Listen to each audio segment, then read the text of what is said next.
If you were to go into a room, a boardroom with a contact center leadership team and ask them 3 key questions, looking understandably for quick and concise responses, what would they be? Well, I think I would probably ask, what's your value proposition to the organization, and is it well understood? I would ask, do you have a strategy for the business, for the call center operation as it fits and relates to the business? And then I would ask, are you ready for change? Are you ready for the technological changes that are happening? Are you ready for the economic changes that are occurring? And look to see what kind of answers I would get from those 3 lead questions. And if you can't get answers, or they fumble to find those answers, is that the starting point for the work that you do with a client? Well, yeah, because typically I get a lot of referrals where people point me over and say, could you help somebody out here? But a lot of times it does relate to sort of building a strategy of the business that sort of is homogenous with the rest of the organization. And out of that sometimes comes, the ability to coach executives on how to actually further their own careers, how to sell upwards inside the organization. And this could be from somebody as low as a director position to an SVP position who's trying to sell ideas up and through the organization. It could be helping people to network within the organization. All of these sort of link together. But some people are good at certain things, but not so hot at others.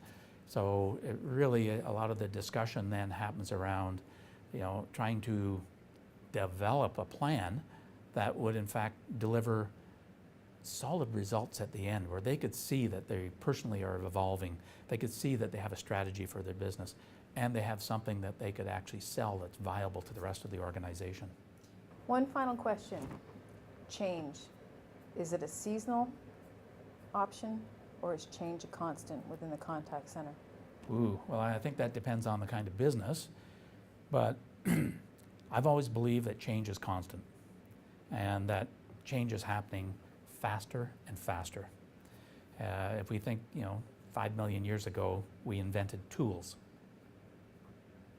And then we really didn't invent much more other than fire and things like that until we got into like the 1500s.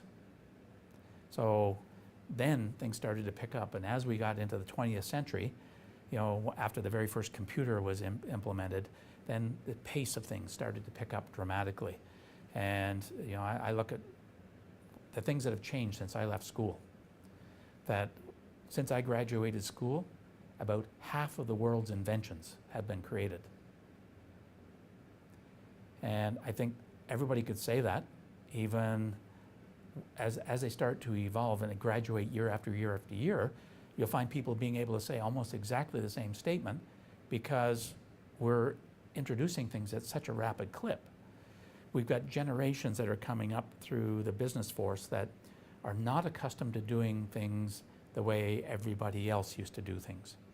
Well, if we look at the generation that's coming behind them, they're going to be that much more advanced, that much more technologically savvy, that if we're not in the mode of constant change, we will be left behind.